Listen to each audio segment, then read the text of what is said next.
that in the months leading up to the election and in the aftermath of the election, something had gone wrong in the so-called strongest democracy in the world. I want to get beyond the outrage, the stuff that you see in the evening news and other programs like that, and ask two questions. A, why and how over 130 million voters could be persuaded to vote in an election that was so obviously a sham?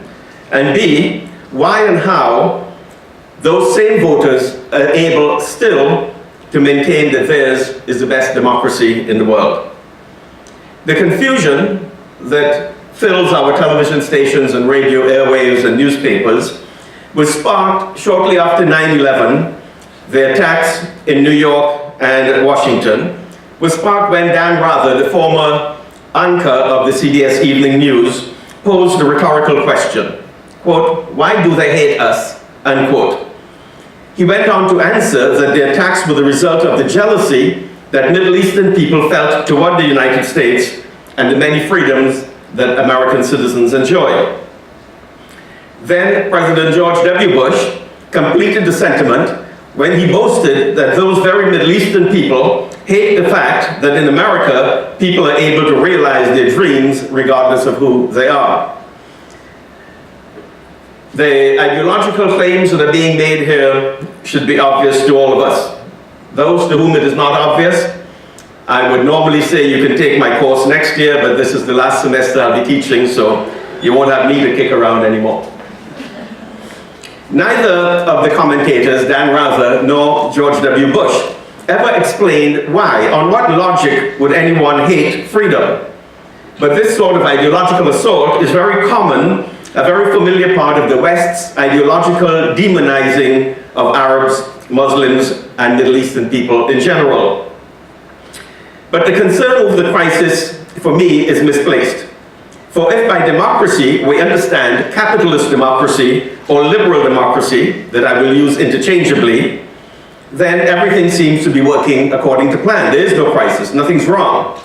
Capitalist democracy or liberal democracy was never meant to suggest generalized social equality, fairness, freedom, or even social justice. It was never meant to suggest those things. Because capitalism as an economic system is premised on the social and economic inequality in property ownership, and this fact is celebrated as a positive thing. Indeed, in our society here in Canada and our neighbors to the south, in the contest between the haves and the have-nots, the struggle for the latter to rise up, to cement their fortunes, is what gives the system its vibrance and its vitality.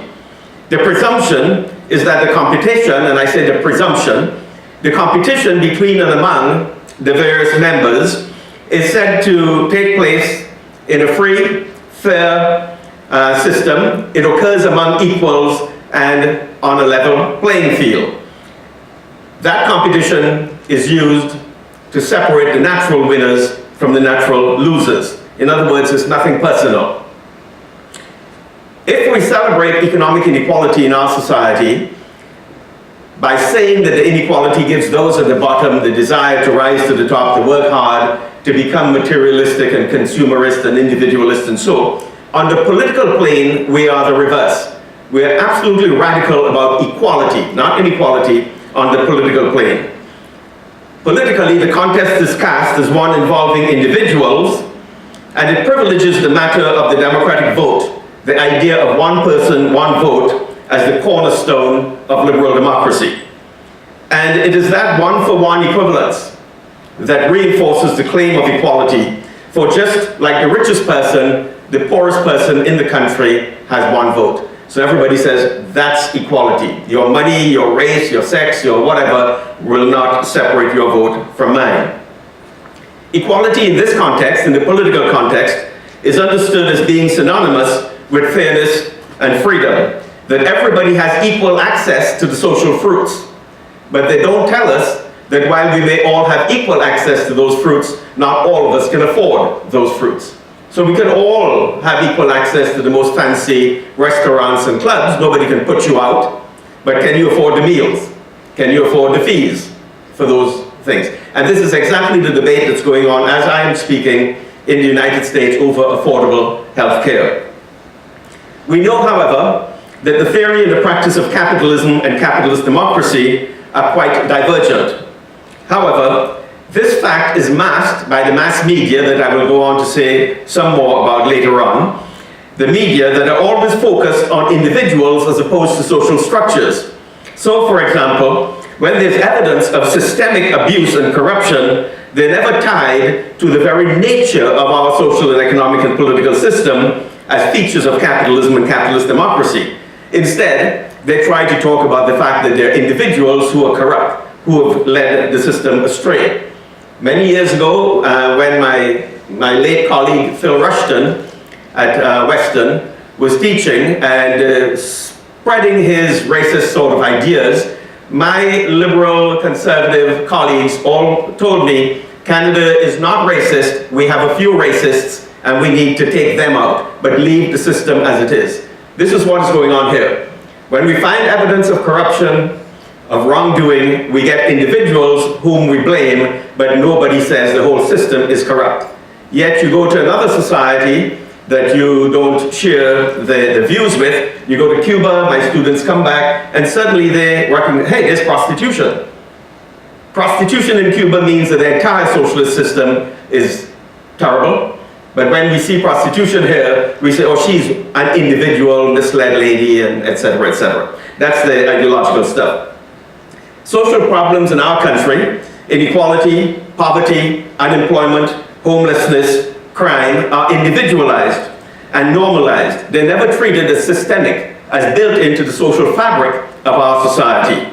This is why I say that democracy as we see it today in our society is not at all in crisis. It is functioning as it was very well designed to function. It promotes and it protects the interests of the rich and the powerful, and it aims to convince the poor and the powerless that they are equal to the former and that their interests are identical. The richest person and the poorest person have identical interests, which is preserving this wonderful, free, fair, open, mobile society. Such capitalist democracy was on full display in the 2008 financial meltdown, when government handouts, cop-outs, bailouts, and sellouts of the banks and the big corporations, using taxpayer dollars, rescued capitalism in North America, if not in the entire world. It was the idea that GM is too big to fail, and the whole notion that laissez-faire capitalism let the fittest survive, and that was out the window. And usually capitalism is about risk-taking. You take the risk, you go out there, you can lose your shirt or you can make a mint. What happened is that the ordinary taxpayers underwrote the risks that were taken by GM, Chrysler, the big corporations, the big banks, Goldman Sachs, Morgan, and so on and so forth. What this demonstrates is, as I've hinted, that laissez-faire competitive capitalism has given way to corporate capitalism and its offshoot crony capitalism, which are also legal and protected by the rules and the regulations of capitalist democracy. This is why Donald Trump has not paid any taxes for the last umpteen years, but he has not broken the law. Because the people who make the law that he didn't break are the people who are his tax consultants, tax advisors. The rich scratch the backs of the rich. And this is the context in which I want to understand how millions of Americans and Canadians can so blindly endorse a system that is obviously flawed. Specifically, I want to lay bare the unexamined belief behind the idea that one person, one vote makes a country democratic. The blindness in question is tied to the myth of freedom that is premised on the distraction and the schooled ignorance of these target populations. Again, if you're feeling offended, don't take it out on me. Not wanting to sound conspiratorial, in the North American context, this question of distraction is part of the dumbing down of higher education, the dumbing down of media content, and of popular culture. Nevertheless, there is no better place to start this expose of the myth of liberal democracy than with the recently concluded democratic elections in the United States, the so-called land of the free and home of the brave. For self-described as the guardians of world of freedom and democracy, Americans are convinced that theirs is the most prosperous, the freest, and fairest country in the world. One must wonder, however, why the freest and fairest country in the world would need to have 17 different domestic foreign intelligence or spy agencies. Why, if you're so free and you're so fair? Among these, the CIA, the FBI, the NSA, National Security Agency, the DIA, Defense Intelligence Agency, DHS, Department of Homeland Security, 17 of them. Shakespeare would say, methinks thou dost protest too much. All of this freedom and love and so on, you need 17 of these secret agencies. Why do they need them? Well, the answer is because people are jealous of their freedoms. These ugly people from the outside are going to come and seek to disrupt. How can we explain this being the case, their claims notwithstanding? How can we explain the so many documented instances of the democratic North American countries, including Canada, and their allies acting undemocratically to subvert freedoms of other countries and other peoples? How do we explain that? Yeah. In a recent interview with Bill O'Reilly on Fox News, Trump was chastised for saying that he respected and admired Putin, Vladimir Putin. O'Reilly wanted to know how Trump could possibly respect and admire Putin, given the fact that, in O'Reilly's words, Putin's a killer. Trump's response was naively honest. Maybe the only time he's been honest ever. His response was when he pointed out that in matters of covert state operations, the use of torture in violation of the Geneva Conventions, the secret prisons in various countries around the world, etc., the United States was not really all that different from those Russians. And then Trump said in his inimitable style, "Lot of killers," he blurted out. "We got a lot of killers. What, you think our country's so innocent? You think our country's so innocent?" Unquote. No sooner had Trump made this statement than the media establishment piled onto him for daring to suggest that the US can stoop to Russia's level and employ dirty tricks that include murders, assassinations, coups d'etat, covert ops, overthrowing legitimate governments, etc. Those of you who wonder where Canada fits in, one of the more recent cases would have been the overthrow of the legally elected president of Haiti when the Canadian forces went in, but we can talk about that later. Surely, those kinds of things never happen in the land of the free and the home of the brave. Or I asked my students this morning in my class, you know, what are some of the stereotypes we have of Canada to say we're nice people, we're peacekeepers, so once you have that sort of mindset, you will never countenance the idea that our governments could be involved in these things. So the secret operations of the CSIS, Canadian Security Intelligence Services, the RCMP, and the Meher Arar case bear eloquent testimony in support of the point to which I'm driving. But as with the American population at large, the majority of Canadians are not aware of the government's often illegal, covert, and secretive operations. And it should not be difficult to see how, among other things, in a post-truth world, two countries like the US and Canada that still have reservations and reserves for confining their indigenous populations can still contradictorily call themselves free, equal, and democratic. That contradiction is schooled out of our heads. On a recent trip to the tourist mecca of Cancun, Mexico, I saw a sign in a shop window in a flea market that caught my attention. The sign, quite innocently in this flea market, read, "Compre aquí, te robamos menos." It was a sign that caught my attention more for its boldness than for its content. It said, "Shop here, we will rob you less." The honest declaration acknowledged the fact that the shopper will be ripped off, but compared to his competitors, she or he would be ripped off less. The parallel with liberal democracies was automatic in my mind because my mind works strangely.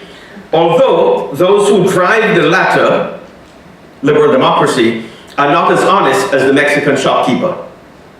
Thus, what politicians like Trump, Clinton, Harper, and Trudeau should really be saying in their campaigns is, quote, "We're all going to lie to you, but you should vote for me because I promise I will lie less." We know that in liberal democracies, the various candidates for office are often all exaggerating the truth or lying outright. They make claims that are not truthful and promises they cannot keep or have no intention whatsoever of keeping.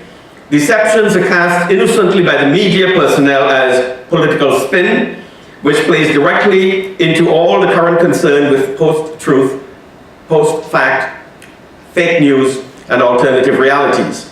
Add to this the normalized admission that, quote, campaign rhetoric and governing rhetoric are expected to be different. So on the campaign trail, all kinds of lies are excused or expected, and no one, not even the media, takes them seriously. When you're campaigning, you can lie like hell. When you're governing, you lie differently, but you are going to lie, and it's okay. Campaign rhetoric versus governing.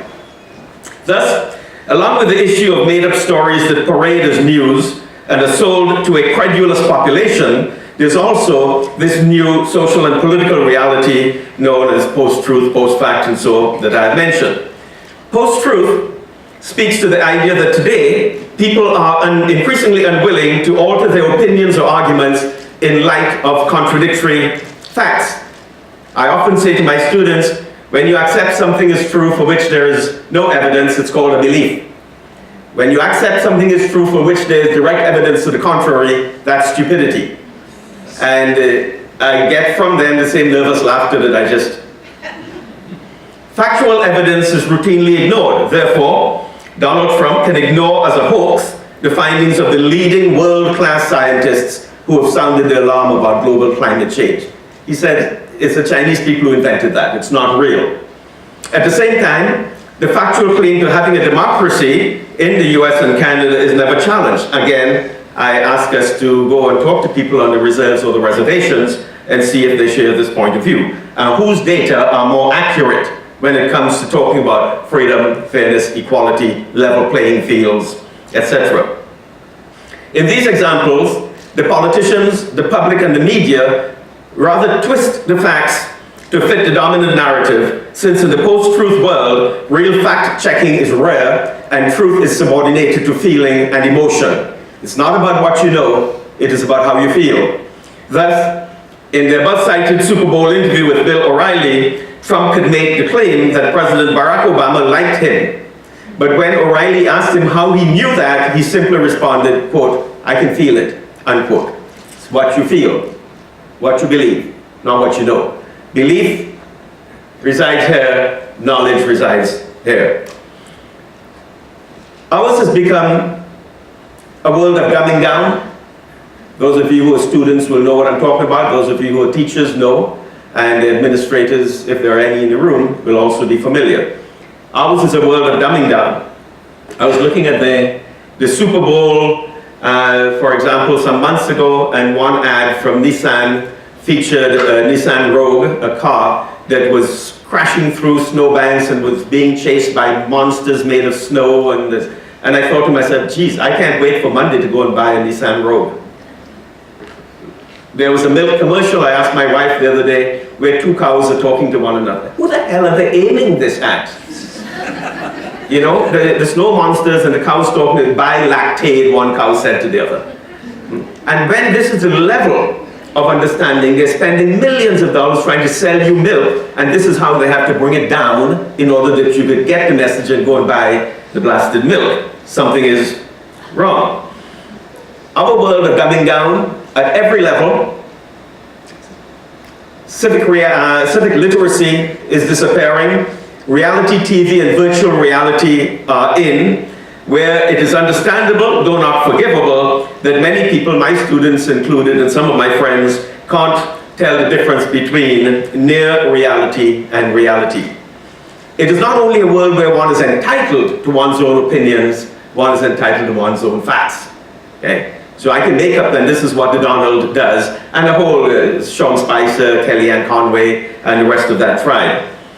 I tie all of this to the feel-good approach to life, where everything must be fun, and where, even in higher education, critical thinking is increasingly rare. Edutainment, education and entertainment. Edutainment is what underpins successful university and college programs today.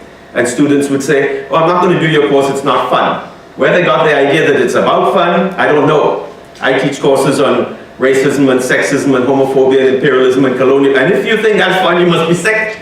Yep. Why do you come here looking for fun? Who promised it was going to be fun? This is about, as I said to you earlier, some people will be offended. My job as a teacher is to disturb people. With the loss of critical thinking skills, everything becomes interesting, awesome, and so cool. This is the vocabulary that is employed to cover a wide range of meanings, feelings, and knowledges. So cool, awesome, and interesting. One of those words that I've banned in my classes. You remember that? Yes. Yes. With the loss of critical thinking skills, everything is up for grabs. Closely tied to this observation is the successful export of American popular culture to the global community, including into Canada. That culture is rooted in a shallow sports and entertainment mindset where celebrity news is headline news. Remember, once they broke in headline news, Britney Spears has a dog called Tinkerbell, and Tinkerbell was lost. So that they interrupted a story that was going on where people were being invaded, and because poor Tinkerbell. And then Beyonce is having twins, I hope you know. This is the culmination of widespread cultural dumbing down, which those in power and authority want. They don't want you thinking. Thinking, my students tell me, hurts. Thinking means you may have to adjust your position, change your stand on this, and that is too discomforting. And this is something that George Ritzer, the social theorist, has referred to as nothing. Our society is about nothing. He has a book called Nothing. And nothing is Disneyland and Disney World and those sorts of things. The idea of nothing speaks to the fact that much of what passes as culture in the contemporary world is vacuous, drained of meaning, of dubious social value, and tied to the spread of technology, gadgetry, and video games. So many adults. My son-in-law is 40 years old and he plays Candy Crush. Gets home from work and goes and puts on a machine, and I know people go and they shoot all of these aliens and the TV screens and so on. Adults, not just the children, are into these things. Learning how to evaluate information, how to unpack an argument, are no longer key parts of the curriculum. So most young people, especially those we dump on all the time, several of you, the millennials, believe what they read in newspapers or hear on TV is factual. Distracted by video games and social media, they cannot tell the difference between near reality and reality, between fake news and news, and this presents a unique challenge in a time when science, logic, and evidence are assumed to be the bases for making rational decisions of all sorts. And this is the context in which all news that does not accord with Trump's view of the world becomes fake news. As will be seen, in a post-truth reality, lying is commonplace but normalized. As I said, campaign rhetoric, you expect people to lie. Hence, the day after the presidential inauguration, and in spite of photographs showing clearly that Trump's inauguration numbers were nowhere close to Obama's, Trump's White House spokesman, Sean Spicer, declared unflinchingly that Trump's numbers were the largest ever. And when the photographs revealed the obvious lie, Spicer's colleague and Trump's senior campaign manager, Kellyanne Conway, simply and confidently said that Spicer was merely referring to, quote, alternative facts, unquote, a mere euphemism for lying. This idea of telling lies is the subject of many studies, many books that I've read, and I prepared a much longer essay for this today, which was, I think, 48 pages, and I go into the sociology and psychology of lying that I will not bore you with. But there is a psychologist, a political psychologist called Daniel Goleman, G-O-L-E-M-A-N, who speaks about conscious and unconscious functions of telling lies. And we need to ask ourselves, somewhat rhetorically given the setting that we have, are the First Nations people in the US and Canada in agreement that they're living in a land of free and brave people? Are they? Or is that a lie? Do black lives really matter in American and Canadian democracy? Are Mexican immigrants rapists and murderers? Are Muslims terrorists and misogynists? This is passing as news today, but not just news. Based on that news, we increase our defense spending. Young women and men put on the guns and they go in far-flung corners of the earth to fight and die, to kill those misogynistic rapists, murderers, and so on. Thus, along with denial denial of the inauguration numbers. Another clear instance of disavowal was when Trump was caught mocking a disabled journalist, but denied his mocking antics by simply claiming that he was showing how the journalist was groveling. Then, most recently, Obama tapped his phone. All of these things keep coming up, and we continue the land of the free, home of the brave, and one of the elements of its freedom is that you have a free press, to which I will get presently. Dumbing down, edutainment, celebrity worship, and the sports and entertainment culture have combined to create a mindset in which the public may not even be aware that they are unaware. I raise these points because it seems that billionaires like Trump, Bill Gates, Warren Buffett, Michael Bloomberg, Larry Zuckerberg, and the Koch brothers may actually believe that capitalism is a world blessing. They may actually believe that. They are not aware of those things they're not aware of.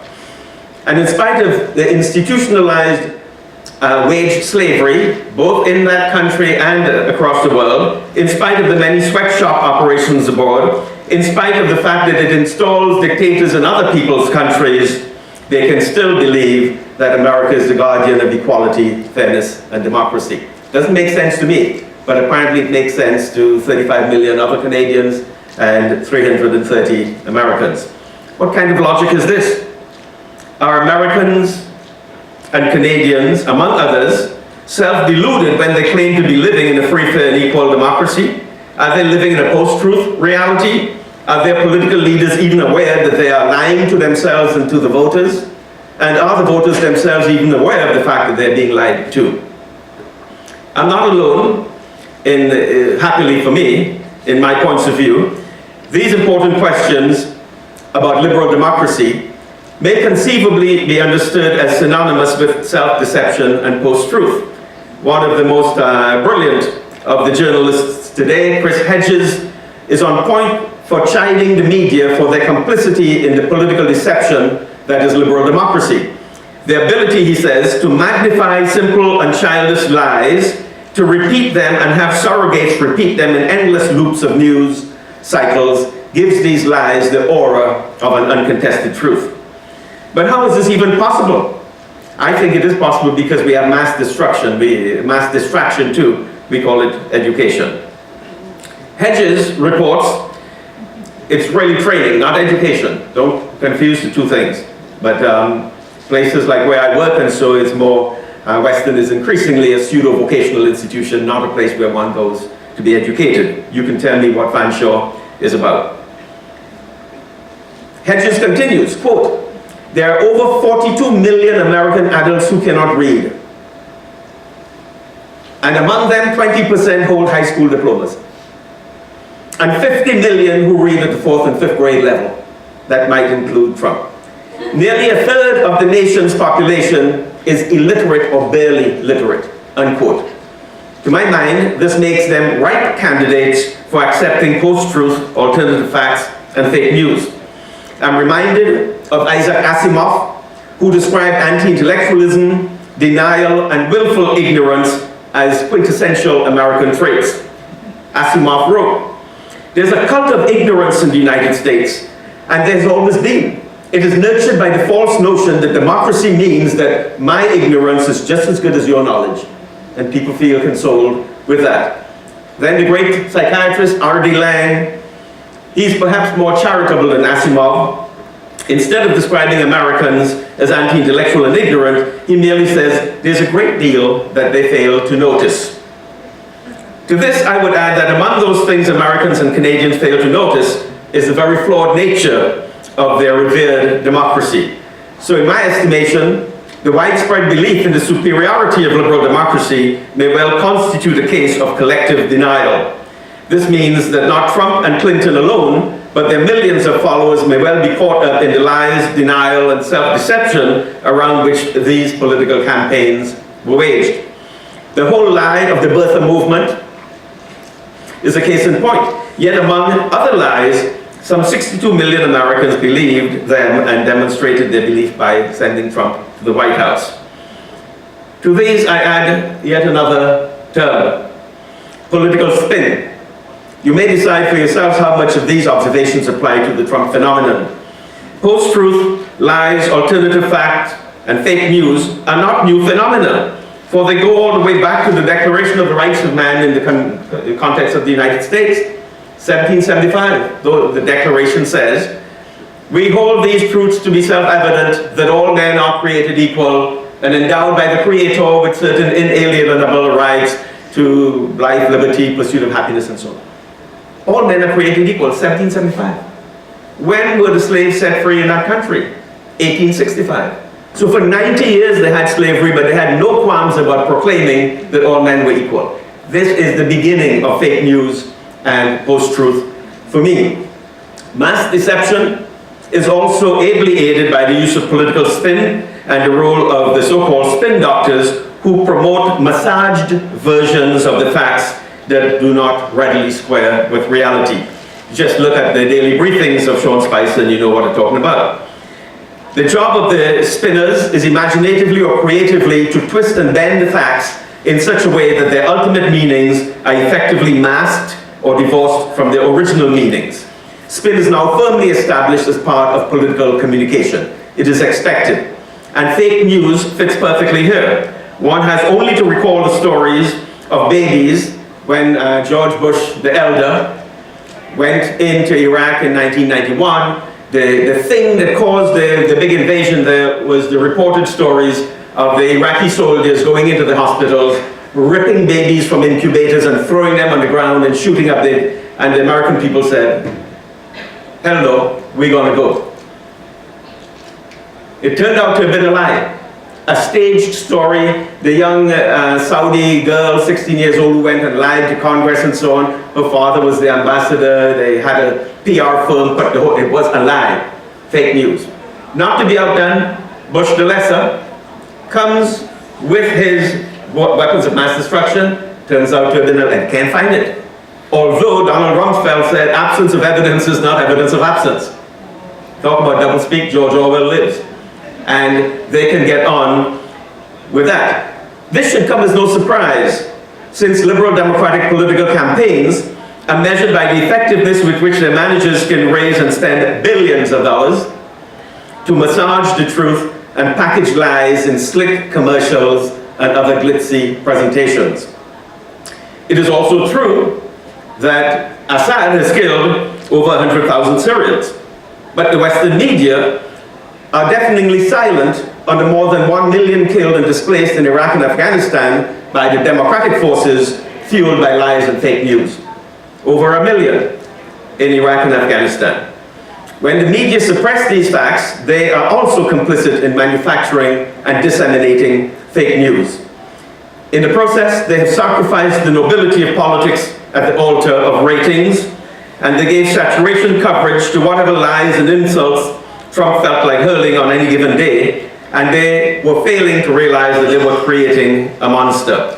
And before the media realized it, the monster had grown too big and they couldn't put it back in its cage. So after all of the lies and the cheating at Trump University, he paid, I think, $25 million for the cheating and the lying. He could label Hillary Clinton as Crooked Hillary, could effectively dismiss Ted Cruz as Lying Ted, could disparage Marco Rubio as Little Marco, and could racially disrespect Judge Gonzalo Curiel because he's of Mexican heritage and you know what they are like. Also, to give equal time, Hillary Clinton accepted speaker fees of over $1 million from Goldman Sachs and other leading financial institutions, all the while claiming that she was going to break up the big banks and limit their reach. People believe these things. They went out, 130 million voted. On what? For what? What was behind these gestures? Was it all just campaign rhetoric? And what's the difference between campaign rhetoric and lying? When assessing capitalist democracy, it appears that cynicism is a byproduct of such unbridled lying and insults, and it leads to low voter turnout and high voter disenchantment.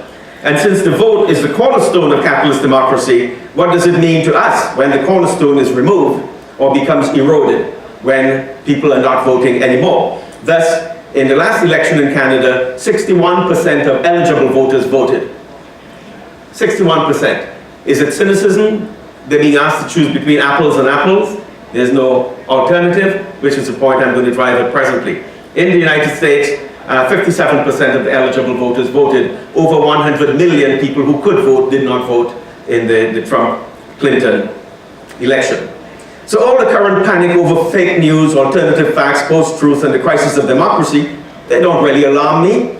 After all, the media are privately owned, and the private owners are there for profit, and they will put forward those things that increase their profit margins. Journalists have now become celebrities, driven by viewer ratings. CNN, Fox News, Talk Radio, O'Reilly, tabloid newspapers, and all manner of social media experts. Many of these journalists are also Hollywood celebrities. They end up on Grammy night and Emmy night and so on and so forth on the red carpet wearing their Calvin Klein gowns and whatever else they put on. Yet, one is told that the free press is the guardian of democracy and should be protected and defended at all costs. In deep denial, all manner of media commentators immediately pounced on Trump for daring to insinuate that the democracy-loving American people could possibly be up to the same malevolent tricks as the Russian dictator and his non-democratic tactics and practices. Yet, until today, not a single journalist was heard to say, even guardedly, that Trump was telling the truth. I hope I never have to use that expression again. Trump was telling the truth. In other words, when the journalists close ranks and seek to deny that various US governments and Canadian governments have routinely engaged in covert activities leading to wars, invasions, regime changes, and murders, this shows that the journalistic establishment is itself engaged in fostering post-truth and fake news. Thus, in Trump's Super Bowl interview with O'Reilly, when he claimed that 3 to 5 million people voted illegally, and O'Reilly said, "How do you know?" Trump responded, "Forget that, forget all of that. Just take a look at the registration and we're going to do it. We're going to set up a commission." Well, that's good. Let's get to the bottom of this. End of interview. The conclusion then is that when facts are checked, the taken for granted claims that countries such as the United States and Canada are democratic just cannot be substantiated. Check our treatment of our people here, not only our First Nations people, but so many others in the inner cities. However, if one makes a distinction between democracy proper and capitalist democracy, then fraud, lies, rigging are par for the course. Just recall the first election of George W. Bush in 2000, with all of the discussion of hanging chads, butterfly ballots, voter rigging, and on and on. Yet he became the president of that world's leading democracy for 8 years. And even though the media are loath to admit it, these contradictions lie at the heart of voter apathy and public cynicism, why voter turnout is so low. But Trump's big mistake was pushing too hard against what he calls the dishonest media, banning outlets like BBC, CNN, and the New York Times from White House briefings. Now, they feel threatened, the media people, and they have begun to hit back to ridicule him as the dangerous and unhinged fool that he is. Initially, however, they were prepared to entertain all of this buffoonery, bold-faced lies, and unconventional behavior that stoked ratings. How then might we explain the popular embrace of post-truth in the world's self-described leading democracy in a scientific, evidence-based age? One of those points here where I may offend people. One possible area where we may look to see how people can embrace post-truth as if it were a fact relates to religion, which for me is the ultimate expression of post-truth.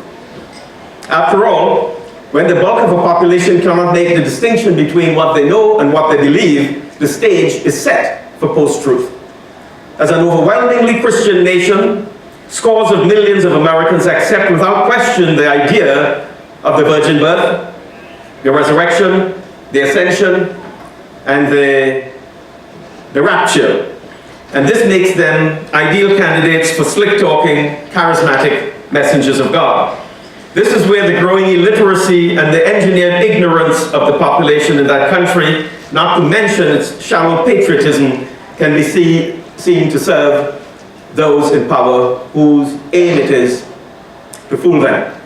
Edutainment, the cult of celebrity, sports and entertainment. The president can't address the nation tonight because a World Series game is on.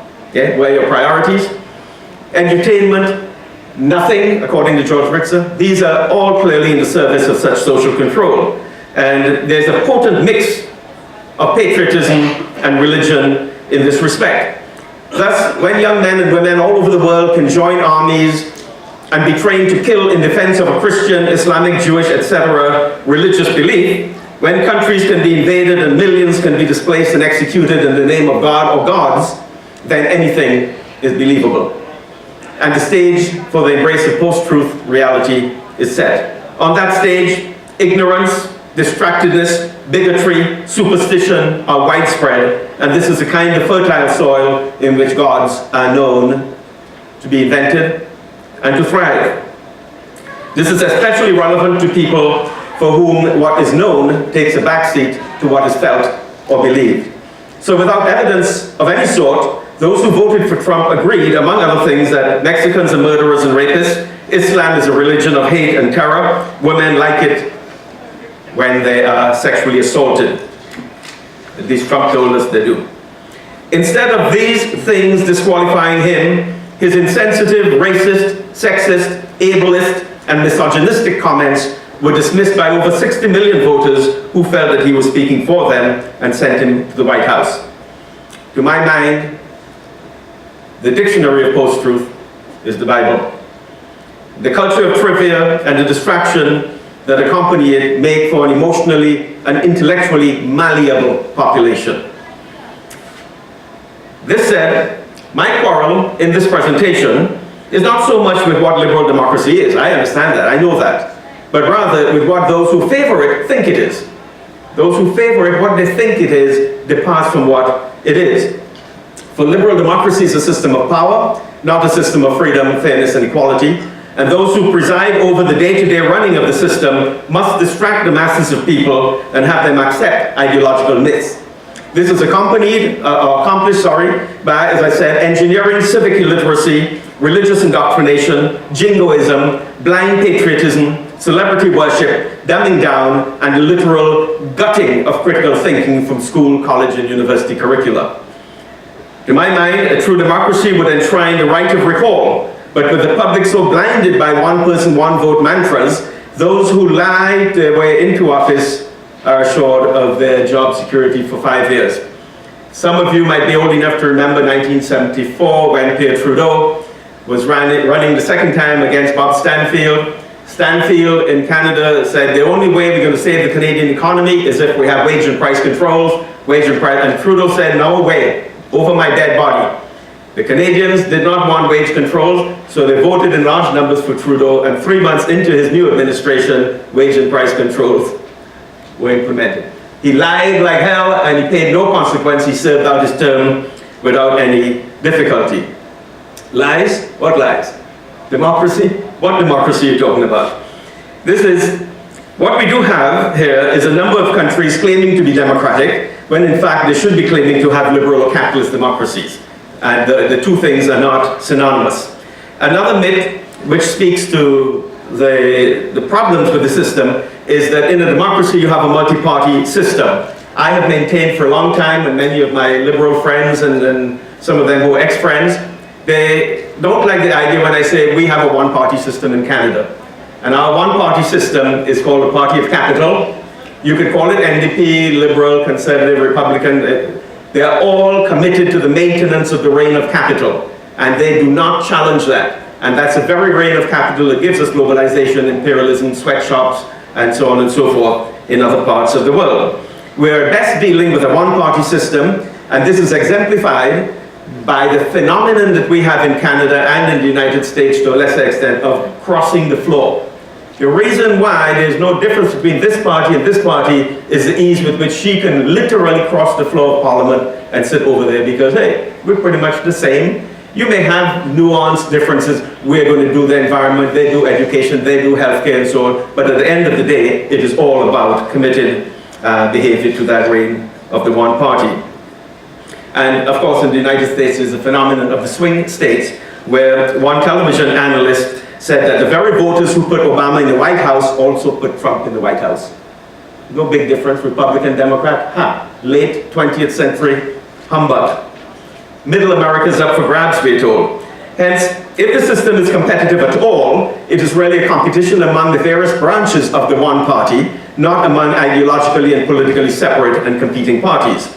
We can see then that after the Republican Party's debacle, Mitt Romney, who once said Trump was a fraud and unfit to be president, is now working for the Trump regime. Lying Ted Cruz, whose father Trump said helped to assassinate JFK, was actively considered for Attorney General by Trump. And little Marco Rubio, who actually voted for Trump, is now urging others to do so. Rick Perry, who opposed him, is now secretary of something or the other. The idiot Ben Carson is also secretary of something. And there's Paul Ryan, who is playing his cards quite close to his chest, but he wants to run for president in 3 more years. So he's not trying to piss off the establishment too much, but at the same time he's seeking to undermine Trump. When Trump told us that he was going to drain the swamp, maybe again he was telling the truth, but what he didn't say is that he was going to drain the swamp right into his cabinet. And this is very important for us to know, because I want to understand the confusion. How does a government made up of several billionaires convince the mass of the working population that this is a government for the little man and the little woman? Well, what's going on? That's post-truth. Yeah. If you can believe that he's peppering his cabinet with all of these billionaires, and say, but we're here to look out for you little people. Only if you're in a post-truth mode will you be able to accept that and to believe it. This said, I'm going to wrap up. Presently, I see Amanda giving me the evil eye. I want to talk about 4 myths of democracy before giving you my definition of democracy. The first, how many, since the vote is so important, I've spent a large part of my life studying Cuba, working with the Cubans, writing about Cuba, and so on and so forth. How many innocent millions have been killed in places like Korea, Vietnam, Iraq, and Afghanistan by democratically elected leaders such as Winston Churchill, Margaret Thatcher, the Bushes, Bill Clinton, Barack Obama, etc. How many millions? And I talk as we continue to have what they so euphemistically call collateral damage, which is dead babies and dead people who could not get out of the way of the smart bombs. What makes those kinds of democratic elections so special, I would say? So we don't vote for the leader in Cuba, but have we dropped bombs on all of these people on the African continent, in the Middle East, and so on and so forth? The second myth, the Constitution of the United States and Canada does not require, or do not require, the leading economic institutions to subject themselves to popular majority control by the public. Yet those corporations determine almost every facet of our daily lives. None of us votes on the CEO, the COO, the CFO, the VP, yet their decisions impact us all the time, every day. What's this one person, one vote bullshit? Where are we going with that? Why are we buying into that nonsense? I argue in one of my books, I said, this being the case, in liberal democratic states, governments do not govern. It is the CEO, the CFO, the COO, and so on who govern, and we know that very well today by the people that Trump has been putting in his cabinet. It is the unelected private shareholders and the boards of directors of the major corporations who have the main say in the economic management and direction of the society. Third, those who make up the government, the secretaries and ministers, deputy ministers, and so on, are not democratically elected. They're the ones who are appointed by the prime minister here and the president over there. And finally, the costs involved in running a campaign are way above the financial means of most people. So it's not just anybody can get in there and do so. You need your contributions, and when you give me big bucks, when I'm elected, I am going to listen to you. You shall have my ear. And what you want is what will be done, not what the so-called little man and little woman wants. Successful politicians have a great deal of personal wealth, or can attract campaign contributions from individuals and corporations in whose interests they will act once elected. Goldman Sachs, Bear Stearns, Freddie Mac, Fannie Mae, and so on. These facts are not emphasized by those who tout the superior political morality of liberal democracy and the system of one person, one vote, where equal opportunity is assumed to neutralize or minimize the worst consequences of social inequality. 2 more minutes. The definition of democracy that I use reflects my idealism. I am an idealist. And I don't see anything wrong with that, because without ideals, where would we be? I set the bar very high for myself. I could ensure success every time by setting the bar very low. So in this respect, my idealism is reflected in my embrace of the original definition of the term democracy. Democracy, in its ideal form, is non-existent anywhere in the world. It refers to a system of government in which citizens rule, whether directly or indirectly. The Greek idea of demos, meaning the people, and kratos, the will of the people. Democracy is about the will of the people. Direct democracy is easier when dealing with a small population. Sociologically speaking, the smallest group in existence consists of 2 people. And we know that more than 1 in every 2 marriages ends in divorce or something today. So you can't even get democracy in that small group, let alone 35 million or 330 million in the United States. When the population is so large that it precludes the possibility of all voters, all voices being heard, then indirect or representative democracy is preferred. In this case, citizens directly choose those who will represent them in some form of an assembly or parliament. For democracy to work, there are 3 very key issues. There must be an educated or informed citizenry. I didn't say a trained citizenry. I want people who are educated. Ducare in Latin means to lead. Educare, to lead out of, away from ignorance. When you come in the country that I'm going to own, I'm going to get one. Those of you who come, I'll give you free air miles. Before you vote, you're going to have to pass a test. And I don't mean a multiple choice, but I want to know that you know the issues, because if you vote without knowing what the issues are, you're perverting my dictatorship. Okay? So you better arm yourselves with the information, and not say, oh, I'm a democratic person, so anybody, any person down there who doesn't know anything can go and vote. And I can get that person for a bottle of wine, I want you to vote for me. That is what perverts the whole thing. So education and informed citizenry is a very important cornerstone of my democracy. Secondly, there must be transparency in decision making. Amanda said that I was president of the Caribbean Studies Association. When I took that over, we had a lot of troubles with, monies went here, there, and everywhere. I said, there isn't a single decision I'm going to make over the next year that you are not going to know about. And by being transparent, I protected my own ass. Yeah. Its secrecy only supports and helps the guilty. And when you do that, and people say, well, I don't agree, well, then we can have a debate. You don't agree, but you know what you don't agree with. Transparent. We don't have that here. We don't have that in the US and so. And thirdly, the elected must be held accountable to the voters. We must have the right of recall. You lie your way to office and you don't do what you said you were going to do, come here, come back. Mr. Trump said he was not going to touch Medicare, not touch Medicaid, not touch Social Security, and those are the very things on the chopping block right now for him. He lied. We should have that power to say, come back here. It is not now easy, is it not now easy to see why capitalist democracy or liberal democracy does not qualify as democracy under my ideal definition? And one last thing. Over the years, many liberal democratic governments have directly placed dictators in power all over the world. This is the Orwellian idea of doublethink, whereby countries like ours can claim to be liberal democracies at home while they install and support dictatorships abroad. Saddam Hussein was made by the West. Osama bin Laden was made by the West. When Osama was fighting with the Mujahideen guerrillas in Afghanistan against the Soviets, our logic, the enemy of my enemy is my friend, is what we did. So we took him, we fed him, we fattened him, we outfitted him, and then gave him money, and then he turned against us and we killed him. Same with Saddam. He was our friend. When he was gassing the Kurds, he was using gas that we sold to him. Indeed, Donald Rumsfeld said it very clearly. I know he has those weapons because I have the receipts. I sold them to him. That arrogance? Huh? Can you imagine arrogance? Finally then, are Western claims to democracy not better understood as post-truth claims? Thank you. You've been very attentive.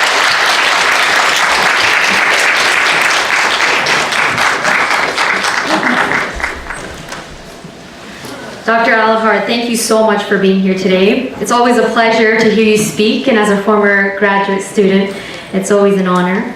So back in 2015, when I was one of your students, you may recall that I gave you a painting, and this painting was of a tropical sunset. And on the top right-hand corner, it said, if you are not living on the edge, then you are taking up too much space. And this resonated with me. And to add to your collection, we made you two more. The first one, as we know you with your lavish hats, tropical, shirts, and brilliant mind, we would like to give you this as a gift to say thank you. And also, we made, Dr. Zavitz actually helped me brainstorm the idea for this one of your bird feathers. And I know how much you love birds. So, a smile from your wife. You're welcome. So on behalf of everyone here in the Department of Language and Liberal Studies, we thank you and congratulate you. And thank you so much. Thank you all for coming.